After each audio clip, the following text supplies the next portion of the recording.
You know, a State of the Union address isn't just some dry policy speech, right? It's high stakes political theater. So today, we're going to deconstruct a Donald Trump address, but not based on the policy. Instead, we're going to look at it through the lens of one media source that saw the whole thing as a masterfully executed performance. We'll get into the stagecraft, the heroes, the villains, and all the moments that were designed for maximum impact. So, the source we're looking at kicks things off with this really memorable analogy. The point they're making is that context is everything. You don't judge this speech against, every speech ever given. You judge it against other State of the Union addresses. And in that specific arena, this source argued this one was an absolute fiery standout. And that framing is absolutely key here. See, the analysis immediately makes us stop thinking about policy debates and start thinking about, well, stagecraft and strategic communication. It's a lens that views the entire event as a show, complete with a main character, his opponents, and a very specific audience in mind. So here's the quick rundown of the experience. First off, this thing was long, like the longest in history at nearly an hour and 48 minutes. But here's the crazy part. The source notes it didn't feel long because it was, simply put, entertaining. This was described as just vintage Trump, a performance that was all about celebrating his administration's wins while making the opposition look bad. Okay, so every good show, every good drama needs a big conflict, right? Well, according to this analysis, the most calculated part of the entire night was a trap set specifically and deliberately for the Democratic Party. And this was the bait. The source presents this line from the speech as this simple, really powerful statement that was designed to force a very difficult choice. It puts the opposition in a super tough political spot. What do you do? Do you stand up and clap, or do you stay in your seat? And boom, there's the reaction our source zeroed in on. By choosing to stay seated, a visual line was just drawn in the sand. And the argument is, this is exactly the picture the White House wanted everyone to see. A crystal clear visual of division on a topic they framed as just a fundamental principle. And right there, the trap slams shut. With the Democrats sitting down, Trump gets to turn and hit them with this direct rebuke. The source presented this as not just some off-the-cuff comment, but as the planned climax of this whole political play, turning the Democrats' own reaction into a prop for his performance. But the story didn't end there. It wasn't just about springing a trap. The source argues the whole narrative got way sharper by creating this huge contrast between who they saw as the villains and the heroes in the room that night. So, on the villain side, the analysis really honed in on the heckling from Representative Ilhan Omar, using some pretty strong language to describe it.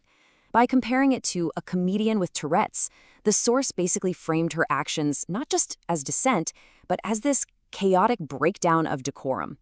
And then they put this moment into a bit of historical context. They argued it was far worse than when Representative Joe Wilson yelled, "You lie," at Obama back in 2009. And the key takeaway here is this idea that the standards have just totally shifted.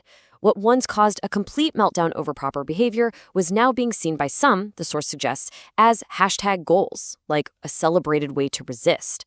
And on the flip side of that contrast, you have the guests. The source gave a big hats off to the White House for picking these honorees, basically framing them as the embodiment of American achievement and goodness, standing in total opposition to the hecklers. And this heroes theme got a huge boost from a really memorable visual.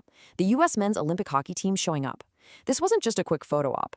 Our source saw it as a living, breathing symbol of the speech's main message, winning. Yeah, the analysis points to this story Trump told as the perfect setup.